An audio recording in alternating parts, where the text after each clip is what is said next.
Mickey, how do you prepare for a part? I was fortunate enough to stumble. I didn't know what acting school to go to or where to go when I come from Miami to New York, and I bumped into the actor studio. I didn't have no money and I had no social life, so, I had nothing to do but, like, study all the time like a monk. Just, man, I wasn't screwing no chicks. I wasn't taking nobody out to dances. It was like Studio 54 was going. I didn't even know about Studio 54.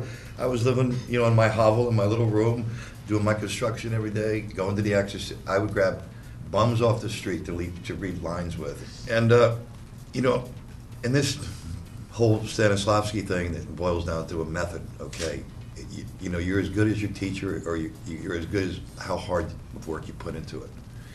And if you haven't done it, and you don't, or studied it to its full extent and really understand that, you can't fucking teach it. I don't care how many teachers are out there, there's only a few that can really tap into it.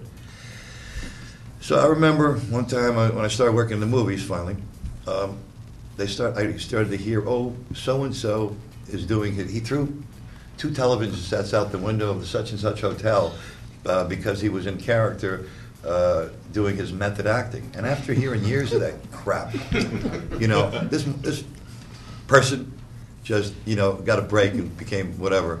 And it's like, I was almost ashamed to be called a method actor because they'd use every bad habit somebody did, or every, I had made a choice for my last film with Darren where I said, I want to wear a hearing aid.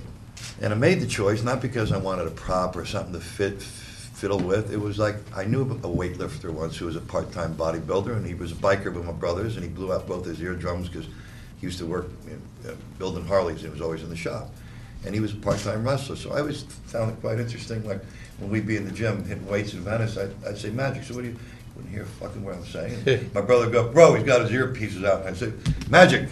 He'd turn it up, and I thought it'd be an interesting piece of behavior. And I had to fight like hell for this because Darren says to me, I'm not going to give you one of your method actors studio props.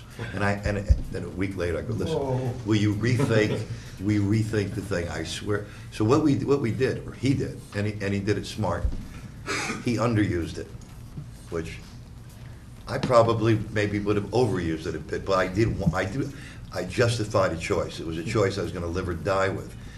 What just pisses me off and disappoints me is, in fact, so for so many years, every time I would hear a method actor, it was like, I'd want to go like this, or hide, or because of the garbage that was out there doing work, they were identifying with what I studied so hard, and other people here studied so hard to have a technique that you're using, not just the next bad boy with a fucking leather jacket on, calling him whatever, who's got a job because he's got a pretty face or he's a politician. That's it. I said my piece.